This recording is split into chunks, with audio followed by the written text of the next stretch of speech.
em discussão, o vereador fala da tribuna.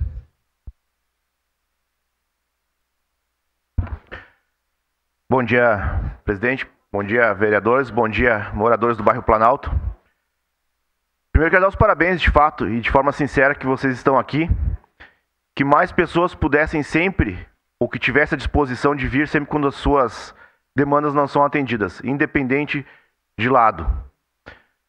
Mas é muito cômodo hoje, com quem está com a pedra na mão, atirar, e que quem quer ocupar o cargo de prefeito hoje subir aqui na tribuna e achar que tudo está errado, tudo está mal feito. E eu entendo, e é justo, de novo, é justo sim a reivindicação de vocês.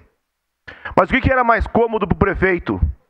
Deixar de fazer a obra e ser mais um prefeito que passou pela cidade sem se preocupar com o Planalto? E como foi falado aqui, é o prefeito que avalia a empresa que vai fazer o serviço para qualquer obra? É CC que avalia essas empresas que vêm fazer as obras? São concursados, não são pessoas do prefeito que avaliaram as empresas que vão prestar serviço. E agora, foi informado que a Secretaria de Obras está lá para fazer o serviço? Ah, mas não pode. Aí está errado, a empresa está lá para me prestar o serviço? Hoje todo mundo aqui virou técnico de Secretaria de Obras, todo mundo virou especialista em obras. É muito cômodo para o pessoal, esse período, desculpa pessoal, mas é muito cômodo, em véspera de eleição, vocês estarem aqui.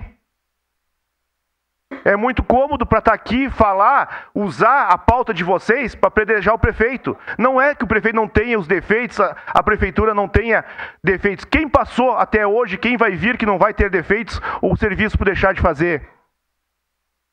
A ponte 1. Então eu digo para vocês, parabéns para vocês, a reivindicação de vocês é justa. Mas tem que entender que quantos anos, vereador Ues, que essa obra está lá por fazer? Quantos anos?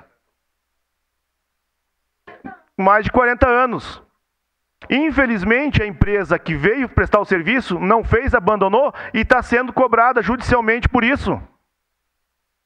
A Secretaria de Obras está lá, vai fazer, e se não fizer, vocês precisam vir de novo aqui cobrar, peçam uma agenda com o prefeito.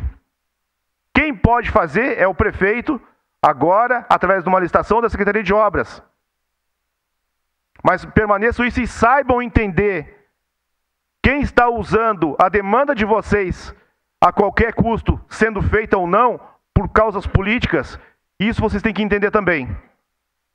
Então fica essa observação e entendimento também de uma pauta justa, mas que muitos estão usando, independente de estar andando ou não, por questões políticas. Obrigado.